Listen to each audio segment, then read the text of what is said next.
E aí, gente, tudo bem? Sejam bem-vindos. Deixa eu ajeitar aqui só um pouquinho, trazer um pouquinho mais pro centro aqui. Sejam bem-vindos a mais um vídeo. Bem-vindos e bem-vindas a mais um vídeo do Parabólica. Eu sou o Pedro Renó, professor aqui do Parabólica, e hoje vamos falar um pouquinho, passar dados para vocês aí sobre conceitos aí de desmatamento, conflitos no campo e mortes na Amazônia Legal, visto os acontecimentos dos últimos dias que eu já explico para vocês.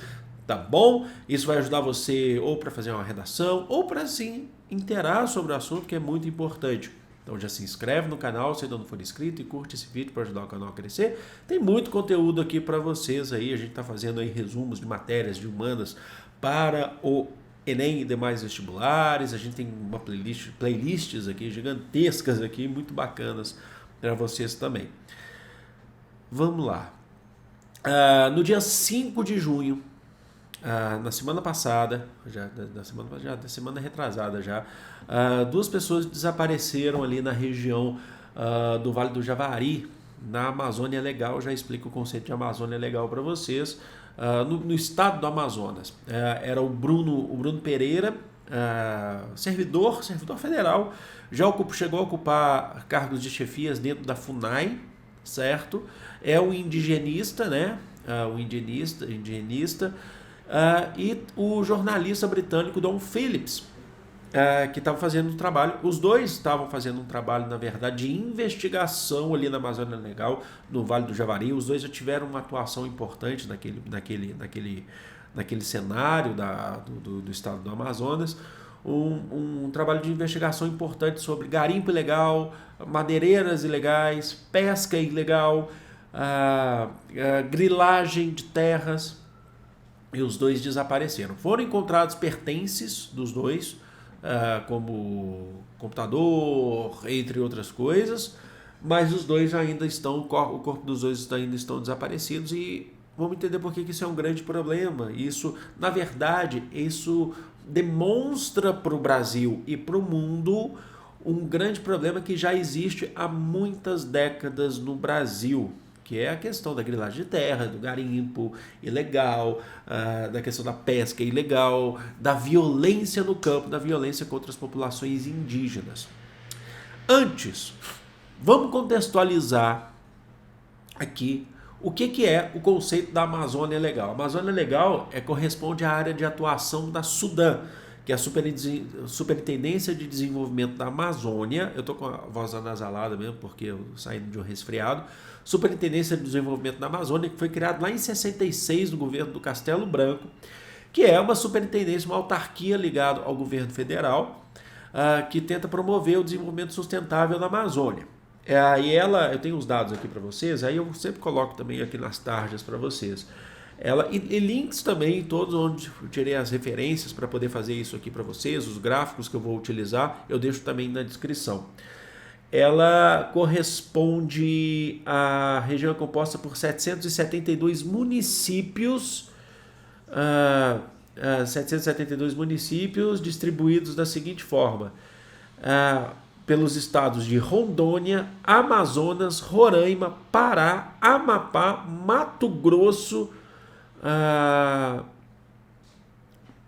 e o Maranhão, tá? E corresponde aí a cerca de, é isso mesmo?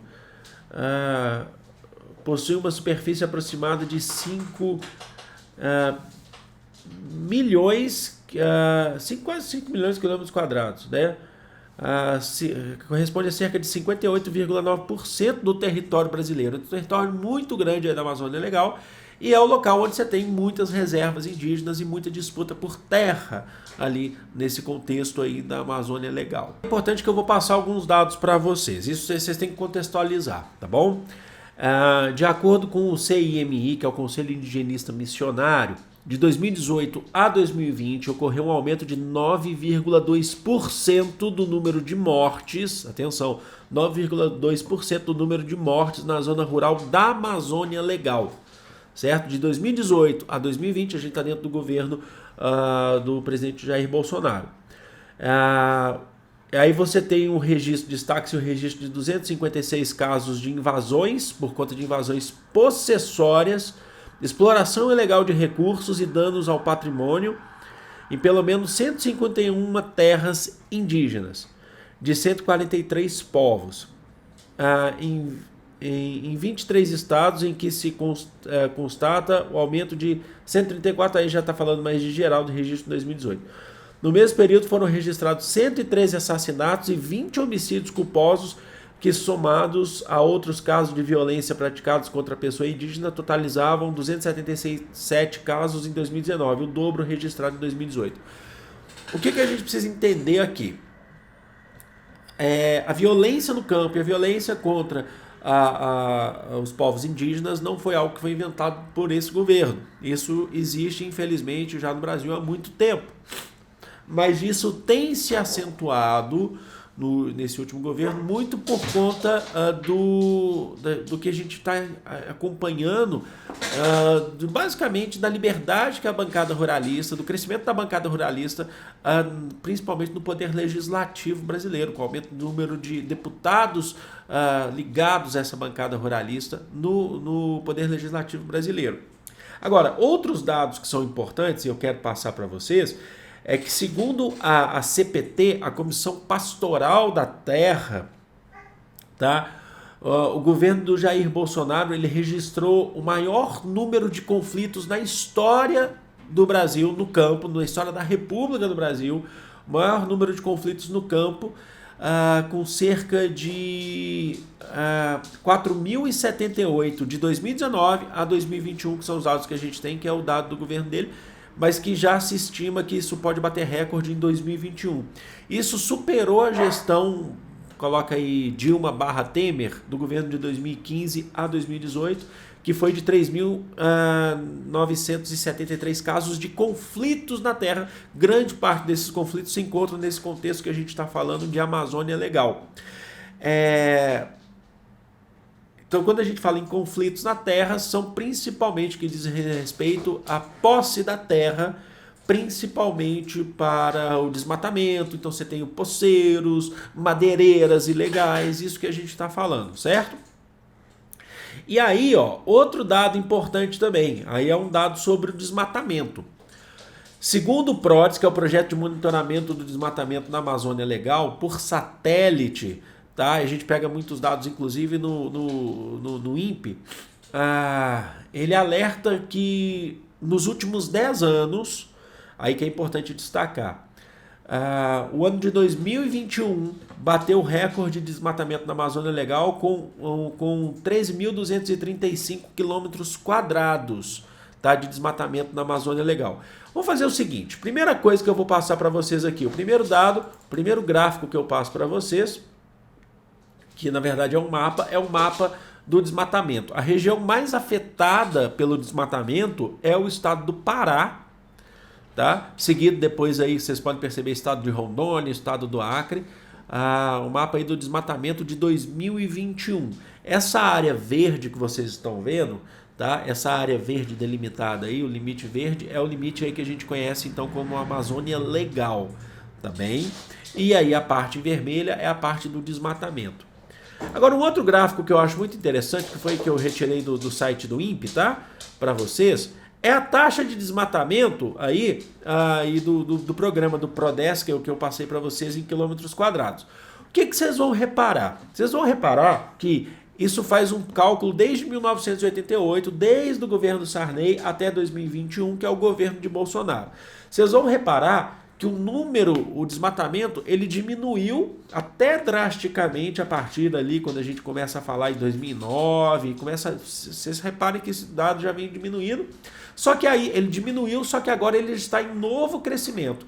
Se a gente calcular os últimos 10 anos, que é 2012, o governo Bolsonaro está batendo recorde de desmatamento, tá? E aí você pode falar, como eu falei para vocês, não foi o conflito no campo, nem o desmatamento não foi uma invenção da atual gestão. Mas vocês podem reparar que existe, que vocês podem reparar inclusive, que em outros momentos nós tivemos números muito mais alarmantes de desmatamento. Como por exemplo, a gente chega ali em 1995, olha lá, em quilômetros quadrados, 29.059 quilômetros quadrados de área desmatada na Amazônia Legal brasileira, e ali era governo de Fernando Henrique Cardoso. O governo de Fernando Henrique Cardoso, principalmente nesse início, foi um governo que... reparem que os maiores números eles vêm principalmente em início de gestão, tá? Da partir de Fernando Henrique Cardoso para frente. Mas isso já está mudando agora também. Isso era período de muito conflito na zona rural, muito conflito no campo, lá no governo de Fernando Henrique Cardoso. É período de massacre de Eldorado dos Carajás, por exemplo, no Pará. E é período que eclodiu, já existia na verdade, mas todo mundo ficou conhecendo a luta do MST, do Movimento Sem Terra, que popularizou essa luta, inclusive gerou até novela na Globo, um tempo depois, que era O Rei do Gado, que falava um pouco sobre isso também. E aí você não tinha necessariamente um debate muito forte sobre legislação, sobre a questão da preservação ambiental. Você tinha, mas você não tinha uma pressão muito grande da sociedade civil, como é hoje. Você tinha, mas não era como é hoje. E aí um outro número muito forte foi o início do governo Lula, que a gente teve em 2004, ali com 27.772 quilômetros quadrados dentro da Amazônia Legal de desmatamento. Também tem a ver com aquela ideia de uma nova gestão, e aí você tem resposta principalmente dos ruralistas em relação a isso. Você tem toda a proposta que você tinha do governo Lula naquele período, só que depois você começa a combater, e isso vai sendo controlado, você vai reduzindo você vai reduzindo a porcentagem de desmatamento. Só que com a gestão Bolsonaro, isso foi reduzindo, isso cresceu um pouco depois do governo Dilma. E aí quando você teve a gestão Bolsonaro, que é a lei de 2019, ali no finzinho, os três últimos processos ali do gráfico, enquanto os cachorros aqui, eles estão tão maravilhosos aqui, né? Tá tendo um reino animal aqui, ó. Dirhan! Vem cá. Parou, tá? Papai tá trabalhando. Ó, safado. Os três últimos gráficos ali, a gente já tá vendo, inclusive, um crescimento contínuo, novamente, dentro da gestão Bolsonaro. E se você unir, chegar de 2012 para a atualidade, que já é um contexto mais próximo, os 10 últimos anos, né, os 10 ou 9, 10 últimos anos, vem crescendo novamente o desmatamento na Amazônia Legal. E esse crescimento é acompanhado do aumento da violência no campo, o aumento do número de homicídios das populações indígenas e por aí vai. Há quem diga, e aí você quer saber, o que tem a ver a morte, não vamos falar em morte, mas o desaparecimento de duas pessoas, um indigenista e um jornalista que estavam atuando na causa, inclusive de preservação, se a gente parar para pensar, contra a pesca ilegal, contra o garimpo ilegal, contra a grilagem, contra a madeireira ilegal. O que tem a ver? Porque existe uma pressão internacional, porque isso demonstra a violência no campo dentro da Amazônia Legal. Isso demonstra pra gente a violência no campo, no Brasil em geral, mas dentro da Amazônia Legal. Demonstra pra gente uma força opositora, uma relação de contradição entre aqueles que defendem o desmatamento, que defendem a grilagem, a posse ilegal de terras, e aqueles que estão ali na questão da preservação cultural, preservação ambiental.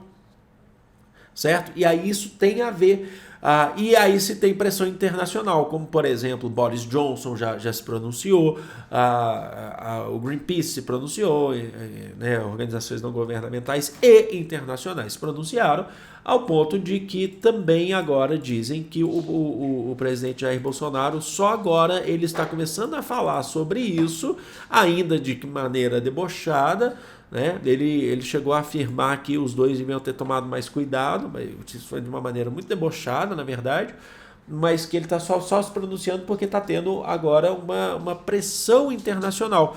E há quem diga também que se, por exemplo, fossem dois brasileiros e não apenas um que tivesse desaparecido, pouco se falaria sobre, isso aí passaria batido, né? Aí você já tem uma questão de uma crítica internacional. Bom, então espero que vocês tenham entendido, espero que vocês tenham gostado. Passei alguns dados de desmatamento, de violência aqui para vocês no campo, dentro da Amazônia Legal. Espero que vocês tenham gostado desse vídeo. Eu vou ficando por aqui, eu amo vocês de coração. Grande beijo, fui!